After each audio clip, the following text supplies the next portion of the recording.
Hello students, topic adjoint of a matrix. हमने जो miners और कोफैक्टर्स निकालना सीखा था वो क्यों सीखा था, what is the need of that minors and cofactors. So to find out my adjoint of any matrix और determinant we need to know what do you mean by minors and cofactors. इसीलिए हमने वहाँ पे miners और cofactors निकालना सीखा था। आज हम करेंगे अपने एडजॉइंट से स्टार्ट। अब एडजॉइंट होता क्या है,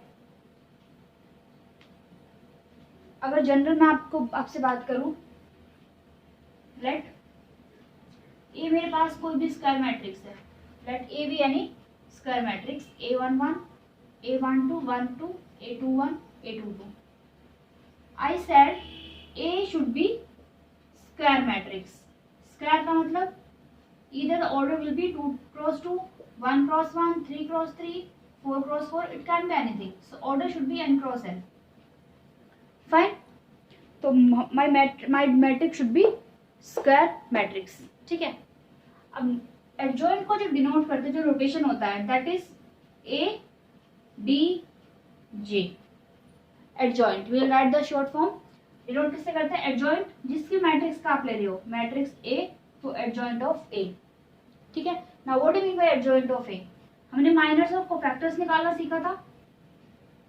अगर मैं कोफैक्टर्स की बात करूं, हमने क्या सीखा था कोफैक्टर्स में? किससे डिनोट करते हैं? A11 से करस्पॉन्डिंग एलिमेंट अगर मैं लिखूं, A11 के करस्पॉन्डिंग क्या होगा कोफैक्टर इसका? Capital A11। इसके corresponding capital A12, this is capital A21 and this is capital A22। ज्यादा डिटेल में नहीं जा रही मैं, जो आपके काम की चीज है वो बता रही हूँ। ठीक है। प्रॉपर्टीज आएंगे वो बताऊंगी आगे। ठीक है। जितना लंबा खींचूंगी उतना आप बोर होते जाओगे इसको पढ़ने में। क्लियर है? Adjoint of A is nothing but जो भी हमारे कोफैक्टर्स होते हैं, ट्रांसपोज ऑफ दैट। ट्रांसपोज तो मैंने आपको बताया था, what do you mean by transpose of any matrix, कि आपका जो नंबर ऑफ रोज होती हैं वो कॉलम में कन्वर्ट हो जाते हैं, they are columns are converted into rows. ये बताया था हमने transpose. So what do you mean by transpose? Rows will be columns and columns will be rows. Now what we need to do, we have to find out adjoint. तो जितने भी आपके पास cofactors है सबका क्या ले दो? ट्रांसपोज। इसका ट्रांसपोज लोगे तो क्या हो जाएगा आपके पास? ये बन जाएगा, ये रो है तो that will convert into column A11, A12, A21, A22। Clear है? This is my adjoint of the given matrix.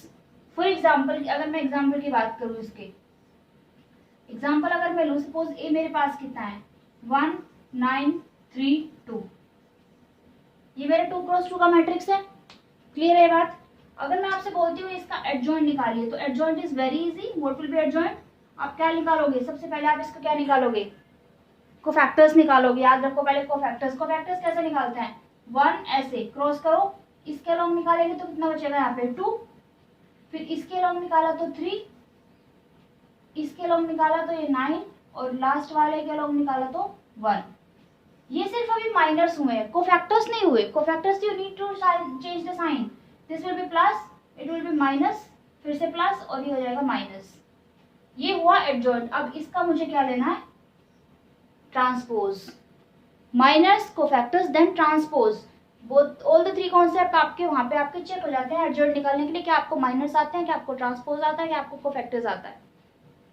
So what it will be, अगर इसकी कॉलम्स, तो row will be converted into column and this second row also converted into second column. So this is my adjoint of the given matrix. Clear है बात? ये मैंने आपसे 2 cross 2 का बात की है। अगर इसी तरीके से मैं आपको 3 क्रॉस 3 का एक एग्जांपल दिखा देती हूँ तो आपको क्लियर हो जाएगा, वो भी सेम रहेगा आपके पास। क्लियर है? If we see the example of 3 cross 3 matrix, see this is next example. Matrix A आपको दिया है 1 2 3 2 3 3 3 2 4। ठीक है। एडजॉइंट निकालना है। एडजॉइंट से पहले कोफैक्टर्स निकाल लेते हैं। इसके कोफैक्टर्स क्या होंगे? इसके कोफैक्टर्स डायरेक्ट लिख देते हैं हम। अगर 1 के अलोंग निकालती हूँ तो कितना आएगा? This is 12 minus 6 only. मैंने आपको सिखाया है how to find out cofactors. अब आपको कोई डिफिकल्टी नहीं आनी चाहिए इसको करने में। अब सेकेंड एलिमेंट के अलोंग निकालोगे तो 8 minus 6, 8 minus 6 is 2। Third one 6 minus 9 minus 3, last second row पे आते हैं हम, सो 8 माइनस 9 माइनस 1, इसके अलॉन्ग आते हैं तो 4 माइनस 9 माइनस 5, इसके अलॉन्ग जाते हैं तो 3 माइनस 6 माइनस 3। नेक्स्ट लास्ट वाला, लास्ट रो के अलॉन्ग निकालें तो 4 minus 9 minus 5, this is 2 minus 6 minus 4 and the last one is 3 minus 4 is minus 1। ये तो हो गई कोफैक्टर्स, अभी निकलेंगे, कंप्लीट नहीं हुए, साइन चेंज करने से याद रखो। प्लस माइनस प्लस कैसे रहेगा, ये माइनस ये प्लस ये माइनस ये प्लस ये माइनस तो ये प्लस। अब हुए हमारे कोफैक्टर्स कंप्लीट। अब साइन जरा हटा दूं, चलो कोई बात नहीं, ये माइनस प्लस वाले, ठीक है। अब हुए हमारे cofactors complete. Now I have to take what now, अब मुझे लेना है adjoint of A. Adjoint A क्या हो जाएगा इसका, इस पूरे का क्या ले देंगे हम, ट्रांसपोज ले लेंगे, और ट्रांसपोज लोगे तो क्या आ जाएगा, कॉलम रो में कन्वर्ट और रो कॉलम में कन्वर्ट, तो कितना हो जाएगा 6 माइनस 2 माइनस 3 और ये 1 माइनस 5 3 और ये माइनस 5 4 और minus 1।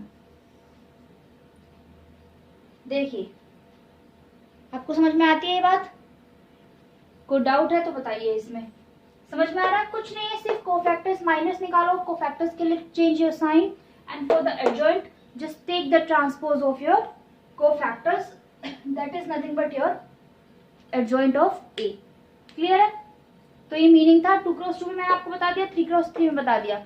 Now we have some of the properties of adjoint, कि एडजॉइंट अगर है तो ए के साथ क्या रिलेशन होगा, आपका मॉडुलस ऑफ ए के साथ, सॉरी डिटर्मिनेंट ऑफ ए के साथ क्या रिलेशन होगा, वो सब प्रॉपर्टीज अब देखेंगे वन बाय वन, क्योंकि उन प्रॉपर्टीज के बेसिस पे you have 1 marker question in your exam. तो 1 मार्कर क्वेश्चन आ जाते हैं उसको करने के लिए, सो उसको हम देखेंगे अब, ठीक है। This was adjoint, now see the properties of adjoint. Now see first property क्या कहते हैं मेरे पास एडजॉइंट की, फर्स्ट प्रॉपर्टी कहती है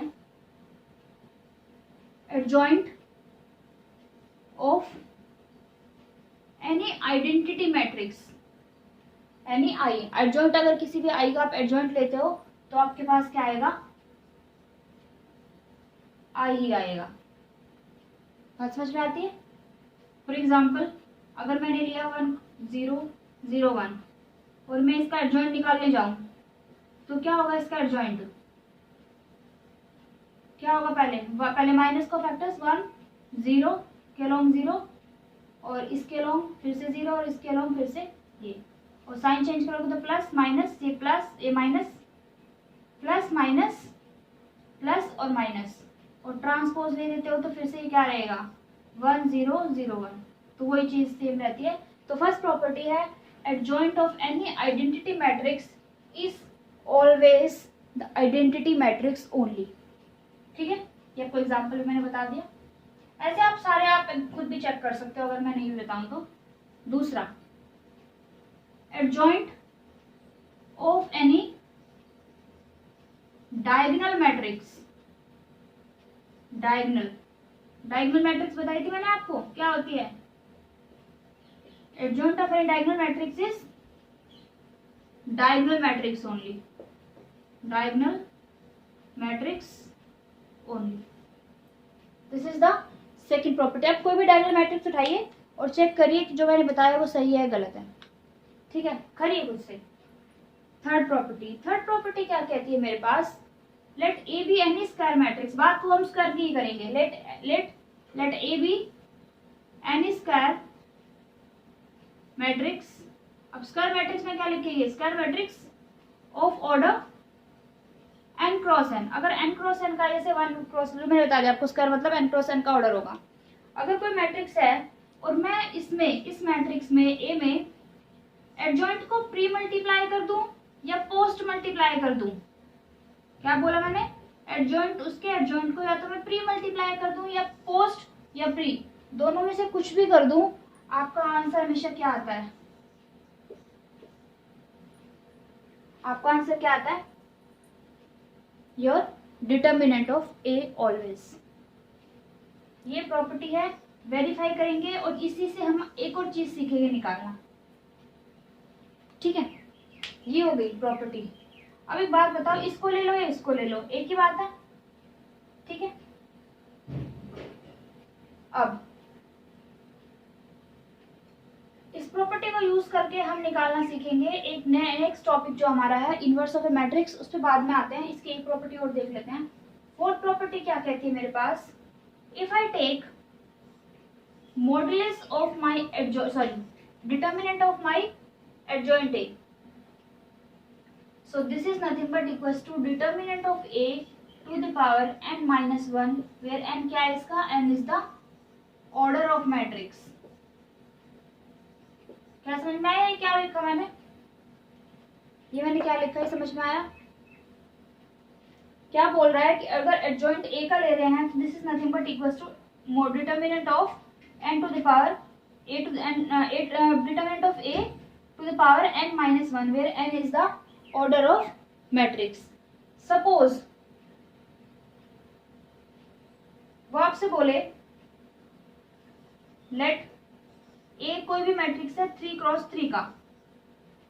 क्या मतलब है, आपको 3x3 का आपको मैट्रिक्स दिया है और वो आपको ऑप्शन दे दे कि और आपको फाइंड करना है अपना एडजॉइंट ऑफ A, ये फाइंड आउट करना है। और वो आपसे ऑप्शन दे रहा है आपको कि इसका आंसर बताओ क्या होगा, ये होगा बी ऑप्शन में, ये होगा सी में, ये होगा या ये ऐसे होगा, कुछ भी दे देता हुआ ऑप्शन सपोज आपको। ठीक है, अब आपको देखो मैंने आपको ये प्रॉपर्टी बताई है, this is the property that determinant of your adjoint A will be equal to determinant of A to the power n minus 1। अब उसने n कितना ऑर्डर दिया है, n उसने दिया है यहाँ पे 3x3। तो अगर मैं इसकी बात करूं तो ये कितना होगा, adjoint of A is nothing but equals to, इसका ऐसे लिखते हैं n का पावर कितना हुआ 3 और -1, तो आंसर इज आया डिटर्मिनेंट ऑफ A स्क्वायर। ठीक है, तो आंसर कितना आ रहा है, दिस इज माई आंसर। इस तरीके से आपका 1 मार्कर क्वेश्चंस आते हैं फ्रॉम दिस चैप्टर। ठीक है, कि आपको तो इसलिए प्रॉपर्टीज जरूरी हैं, आपको याद रखनी जरूरी है ये प्रॉपर्टीज। बात समझ में आ रही है? इसके बेसिस पे भी ऐसे 1 मार्कर क्वेश्चंस आपके पास आ सकते हैं। या name any matrix matrix whose adjoint is same as the matrix itself, इस तरीके से भी आपके क्वेश्चन आ सकते हैं। बात समझ में आ रही है? So these are some properties, 1 more property is left. 4 properties होगी। Now we have the property number 5। Now what is property number 5? Property number 5 कहती है ये है एडजॉइंट और ट्रांसपोज से रिलेटेड। मतलब अगर फिर से एक कोई स्क्वायर मैट्रिक्स है मेरे पास n क्रॉस n ऑर्डर की, ठीक है, and if I take adjoint of that, adjoint ले लिया और उसका ट्रांसपोज लेती हूँ तो वो किसके इक्वल होगा, वो किसके इक्वल होगा, that will be equal to nothing but adjoint of A transpose. This is the next property कि एडजॉइंट A का ट्रांसपोज लो, that will be equal to adjoint of A transpose.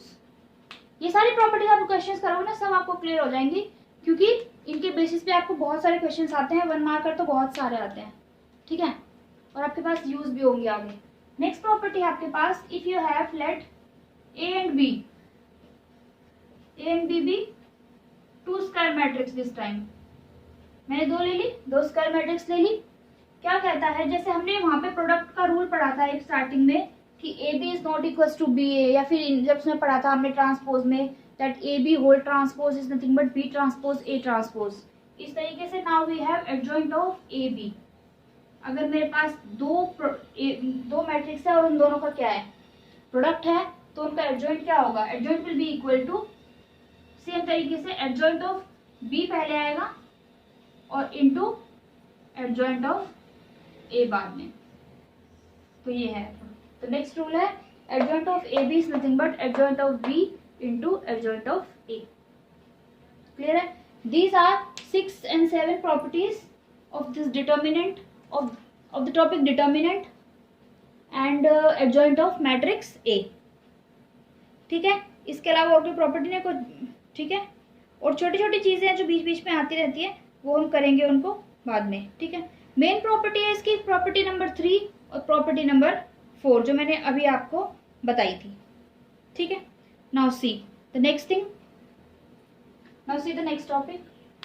यहाँ देखिए मैंने 2 मैट्रिक्स लिखी है, एक मैंने लिखी है नेक्स्ट टॉपिक के लिए, ये पहले एग्जांपल से डिमॉन्स्ट्रेट करती हूँ आपको, फिर मैं बताऊंगी मैंने ये क्यों लिखा है। फाइन, अगर ए की बात करें वी हैव मैट्रिक्स 1 2 4 8, ठीक है। In this we have matrix B 1 3 9 2। मैंने आपको डिटर्मिनेंट निकालना सिखाया था, how to find out determinant. 2 cross 2 का इसलिए मैंने लिया, 3 का बहुत लंबा हो जाता है, बहुत बड़ा हो जाता है। कैसे निकालेंगे इसको, इसकी अगर बात करें what will be the sorry क्या होगा इसका डिटर्मिनेंट, ऐसे 8 माइनस 8 कितना आया, 0 आया। इसकी बात करूं तो 2 माइनस 27 कितना आया, माइनस 25। देख रहे हो इस केस में आंसर कितना आ रहा है, 0 आ रहा है, इस केस में आंसर आ रहा है which is not equals to 0, ठीक है। तो ऐसी मैट्रिक्स जिनका डिटर्मिनेंट क्या आता है 0, they are called singular matrix. कैसी मैट्रिक्स बोलते हैं उनको, सिंगुलर। और जिनका नॉन जीरो आता है उनको क्या बोलते हैं, नॉन सिंगुलर। अब आप बोलोगे हमने ये क्यों पढ़ा, हर चीज को पढ़ने का एक रीजन है कि हमने उसको क्यों पढ़ा है, क्योंकि we have to relate the next topic with this concept. पहले एडजॉइंट पढ़ा था, अब सिंगुलैरिटी और नॉन सिंगुलर पढ़ा है। इन दोनों टॉपिक्स को रिलेट करके हम अपना नेक्स्ट टॉपिक पढ़ेंगे, that is called inverse of the matrix. Clear, कोई भी अगर मैट्रिक्स दिया है तो how to find out its inverse, ठीक है। 1 बाय 1 टॉपिक्स को पढ़ेंगे, उनको कोरिलेट करेंगे कि हाउ टू डू दैट, ठीक है। Now see the inverse of a matrix. Now our next topic is inverse of a matrix. हम इसको एक थ्योरम के बेसिस पे समझते हैं। सब हमारे पास एक थ्योरम है, क्या कहती है वो थ्योरम, वो थ्योरम कहती है एनी स्क्वायर मैट्रिक्स, फिर से मैं स्क्वायर की बात करूं, याद रखो, any square matrix A is invertible. Invertible का मतलब जो जिसका इनवर्स एग्जिस्ट करता हो, ठीक है। Invertible means whose inverse exist. So any square matrix A is invertible if and only if A is non singular. क्यों पढ़ा मैंने नॉन सिंगुलर, फिर से याद रखो मैंने पढ़ाया था अभी, non singular means whose determinant is not equals to 0। तो कोई भी अगर स्क्वायर मैट्रिक्स दी है उसका वो इन्वर्टिबल कब होती है, जब वो नॉन सिंगुलर होती है। बात समझ में आ रही है कैसे, हमने जब स्टार्टिंग में टॉपिक्स किए थे तो हमने पढ़ा था what do mean by invertible matrices. Invertible matrices की अगर मैं बात करूं तो मैंने क्या पढ़ा था कि कोई भी 2 मैट्रिक्स अगर दी हैं A B, A and B, तो इन्वर्टिबल कब होती हैं, जब A B is equals to B A is equals to I हो। ये पढ़ा था हमने, this is the meaning of what, invertible. Invertible का मीनिंग पढ़ा था ये हमने, क्लियर है। और क्या पढ़ा था, अभी हमने प्रॉपर्टीज की एडजॉइंट की, तो हमने वहां पे अभी एक प्रॉपर्टी पढ़ी है कि एडजॉइंट को ए को मैं ए के साथ प्री मल्टीप्लाई करूं या मैं इसके साथ इसे पोस्ट मल्टीप्लाई करूं, बात क्या होती है, you will get the this thing, ठीक है। अगर मैं इसके साथ i को मल्टीप्लाई कर लूं कोई फर्क पड़ेगा, means suppose if I am writing 2 और multiplying with 1 that will remain 2 only, कोई फर्क नहीं पड़ेगा। तो that's why I will return just i for, ठीक है। ये दोनों चीज ये हमने पढ़ी थी, ये हमने इन्वर्टिबल की डेफिनेशन पढ़ी थी and this is the property we did just now, ठीक है। अब मैं क्या करती हूँ, इसमें मैं इसको नीचे ले आती हूँ, इसके भी और इसके भी, तो क्या होगा, this is nothing but adjoint of A. मैं दोनों साथ में लिख रही हूँ, एक एक करके लिखना है तो लिख लो, डिवाइड बाई डिटर्मिनेंट इधर, और इसी तरीके से इसके नीचे ले आती हूँ मैं इसको, इज इक्वल्स टू, ये इधर आई बचा क्योंकि मैं इन दोनों को इधर ले आई। बात समझ में आती है, समझ में आती है बात। अब मैं रिलेट करती हूँ इस चीज को इस चीज से, अब इन दोनों को मैं जरा इक्वेट करती हूँ, जरा रिलेट करती हूँ, ठीक है। अगर इसमें देखो ए बाद में है इस वाले से होगा ये वाला रिलेट।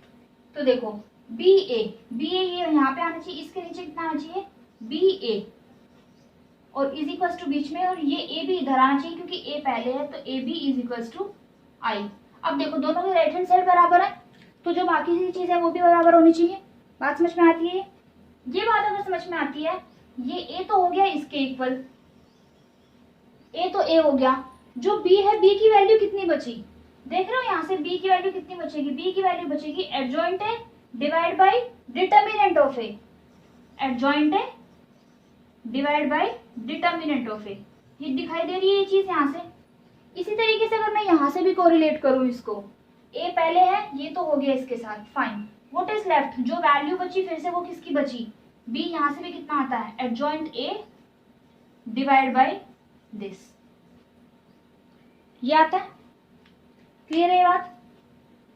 दोनों से सेम चीज आ रही है, adjoint A divide by A divide by determinant of A, and यहाँ से भी adjoint A divide by determinant of A. ठीक है, जब इन्वर्टिबल पढ़ा था तो हमने कहा था कि A is inverse of B, या तो इनवर्स ऑफ बी होगा, और we can say B is nothing but inverse of A, दोनों एक ही बात होती है। सो कैन आई से this that A inverse is nothing but किसके इक्वल है, बी के इक्वल है, और बी किसके इक्वल है इसके, तो adjoint of A divide by determinant of A. So this is the next formula to find our questions, how to find out inverse of A. So what is inverse of A? This is nothing but adjoint of A divide by determinant of A. मैंने क्यों किया ये इतनी लंबी चौड़ी चीज, ताकि आपको मैं समझा सकूं कि क्यों आया, what do you mean by inverse, and the condition is there that your matrix should be known singular। ये बहुत जरूरी चीज है, अगर ये जरूरी नहीं है, अगर जीरो नहीं आया means your inverse does not exist। आपका इनवर्स, तभी मैंने इसलिए स्टार्टिंग में बोल दिया था कि this is invertible if and only if your A is non singular. अगर ये नॉन सिंगुलर नहीं है, अगर ये सिंगुलर है, दैट मीन्स टू से your inverse does not exist. Clear है? एक क्वेश्चन करके देखते हैं 2x2 मैट्रिक्स का छोटा सा, फिर आपको अच्छे से ये समझ में आएगा। ठीक है, इसका एक इनवर्स निकाल के देखते हैं, फॉर्मूला रख लेते हैं यहाँ पे अपने पास। ठीक है, यहीं पे निकाल लेते हैं। सपोज अभी हमने जो एग्जांपल लिया था उसी को ले लेते हैं, जिसको जो नॉन सिंगुलर लिया था। Question was 1 it was 3 9 and 2, ये क्वेश्चन था, and you have to find A inverse. देखो अब ए इनवर्स जब निकालोगे ना, ए इनवर्स निकालने में आपका माइनर भी चेक हो जाएगा, आपका ट्रांसपोज भी चेक हो जाएगा, आपका कोफैक्टर्स भी चेक हो जाएगा, और आपने जो डिटर्मिनेंट निकालना सीखा है वो भी चेक हो जाएगा, और आपको सिंगुलैरिटी का मतलब पता है नहीं पता है वो भी चेक हो जाएगा। देख रहे हो, आपका एक इनवर्स निकालने के लिए आपको 5 चीजें आपकी चेक हो जाती हैं। ठीक है, देखिए सबसे पहले मैं क्या निकालूंगी इसका, हमें ये फॉर्मूला चाहिए adjoint A divide by determinant of A. Adjoint के लिए मुझे माइनस निकालने पड़ेंगे, माइनस से पहले कोफैक्टर्स निकालने पड़ेंगे, और कोफैक्टर्स से पहले मुझे माइनस निकालने पड़ेंगे। तो अगर मैं कोफैक्टर्स की बात करूं, इसके कोफैक्टर्स क्या होंगे, इसके कोफैक्टर्स होंगे, इसको करूं तो 2, इसके अलोंग करूं तो 9, इसके अलोंग करूं तो 3, और इसके लास्ट वाले के अलोंग करूं तो 1। ये हो गया, साइन चेंज करूं तो प्लस माइनस, ये प्लस और ये माइनस, ये हो गया। और अब मुझे निकालना है इसका एडजॉइंट, तो एडजॉइंट इसका क्या हो जाएगा, एडजॉइंट नथिंग बट कोफैक्टर का ट्रांसपोज, ये हो गया। कोफैक्टर का ट्रांसपोज का हो गया तो कितना आएगा, ये रो बन जाएगी कॉलम 2 -9 -3 और 1। ठीक है, एक चीज और, ये निकालने से पहले ना जरा चेक कर लेना कि मैट्रिक्स सिंगुलर है कि नहीं है। ये थोड़ा मैंने छोड़ दिया, सबसे पहले अपना डिटर्मिनेंट ऑफ ए निकाल लेना। डिटर्मिनेंट ऑफ ए की अगर बात करें तो किसमें होगा, ऐसे होगा 2 - 27, मैंने एक्चुअली भी निकाला था तो मैंने डायरेक्टली स्टार्ट कर दिया, -25, this is not equals to 0, और आप बोलोगे कि A is non singular, so this implies A inverse exist. A inverse क्या करता है, एग्जिस्ट करता है, ये पहले आप बोलोगे एडजॉइंट निकालने से पहले। ठीक है, ये छोड़ दिया था मैंने। Mode is nothing but determinant of A is nothing but 2 - 25 - 27 which is -25 which is not equals to 0, so this implies my matrix given to me is non singular and hence inverse exist। उसके बाद हम अपना निकालेंगे adjoint, ये आ गया adjoint. अब तो सिंपल है, ये आ गया ये आ गया, तो what will be A inverse, that is nothing but adjoint A divide by determinant of A. तो डिटर्मिनेंट कितना है 1/25 ऐसे लिख लेते हैं, और ये अलग से कितना 2 -9 -3 और 1। देखिए आपको इतना छोड़ना है, आप इतना छोड़ दिए, ये भी ठीक है, otherwise you just multiply with this. तो आपका आंसर आ जाएगा 2/-25, 3/25, 9/25 और ये जाएगा -1/25। आपको ये छोड़ना ये छोड़िए, ये छोड़ना ये छोड़िए, बोथ आर करेक्ट।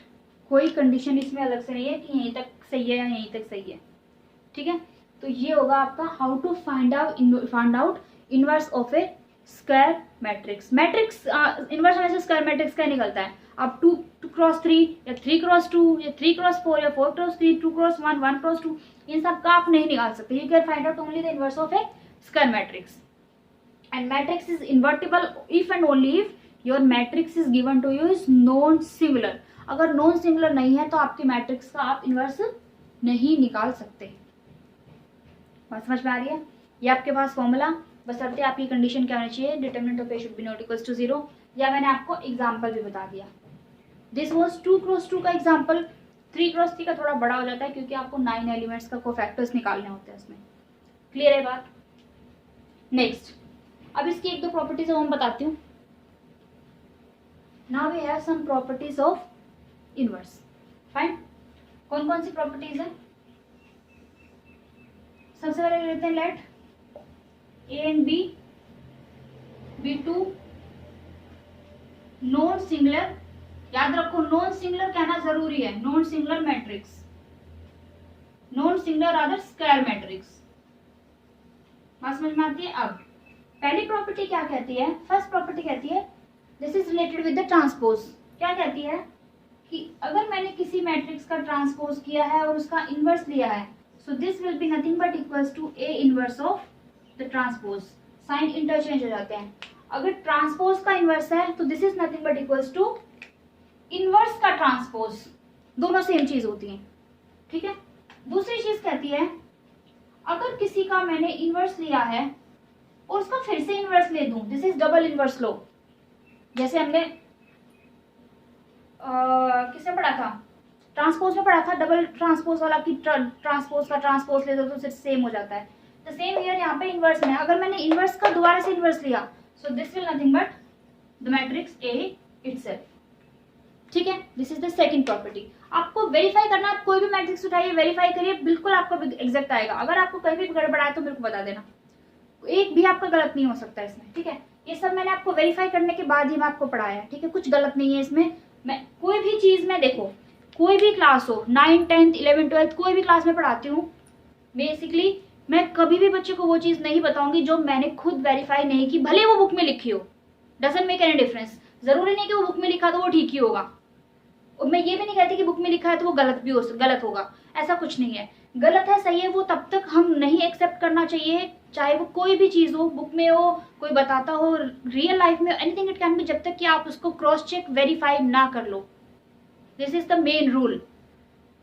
जब तक खुद वेरीफाई ना कर लो, क्रॉस चेक ना कर लो, जब तक आपको खुद सेटिस्फेक्शन ना हो जाए कि हाँ ये ठीक बताइए, कि जरूरी नहीं है कि मैंने बताया तो बिल्कुल ठीक होगा, या आपके क्लास टीचर या आपके स्कूल टीचर, आपके ट्यूशन टीचर जो भी बता रहे हैं वो सब कुछ ठीक होगा। मैं ये नहीं कहती टीचर्स गलत हैं, टीचर्स गलत नहीं है, सही है, बट अपने आप क्रॉस चेक जरूर करना चाहिए, तभी आपकी अंडरस्टैंडिंग ऑफ कॉन्सेप्ट आपको आएगा और तभी आप इंश्योर कर पाओगे कि आपने जो पढ़ा है दैट इज करेक्ट, ठीक है। मैं तो बोलती हूँ बच्चों को पहले इसको क्रॉस चेक करो, वेरीफाई करो मेरे साथ।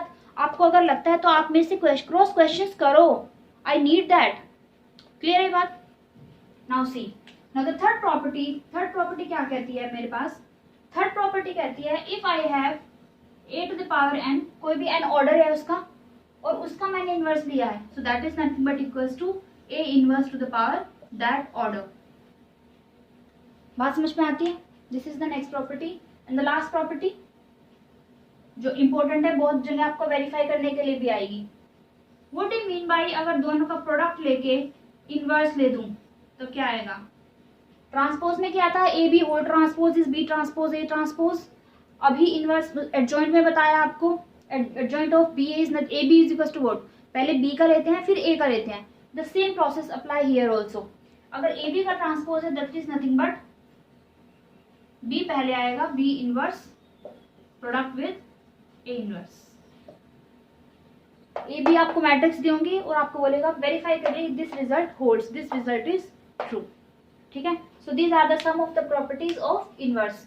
सो what we have learn today, adjoint, 6 to 7 properties of adjoint, then singular matrix, non-singular. If it is 0 it is non-singular, sorry, if it is 0 it is singular, if it is non-zero it is non-singular. Then we find out कि अगर matrix invertible है, दो matrix invertible या invertible तब होते हैं या inverse उनका तब एग्जिस्ट करता है जब वो नॉन सिंगुलर हो. And we find out what is A inverse. कोई भी मैट्रिक्स का आपको इनवर्स कैसे फाइंड करो, that is nothing but adjoint of A divide by determinant of A. And these are the some properties of inverse. मैंने question में आपको बताया how to find out inverse. These are the some properties. ठीक है. For today this is enough. In the next video, because video बहुत लंबी हो जाएगी, ज़्यादा लंबी नहीं बनानी मैंने.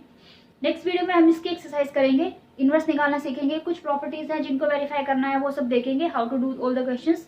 3x3 का मैट्रिक्स है जिनमें हमें इनवर्स फाइंड आउट करना है. क्लियर है बात? Till then just enough. So keep practicing and if any doubt tell me in the comment section, otherwise we'll start with the next exercise in the next video. Till then, thank you so much.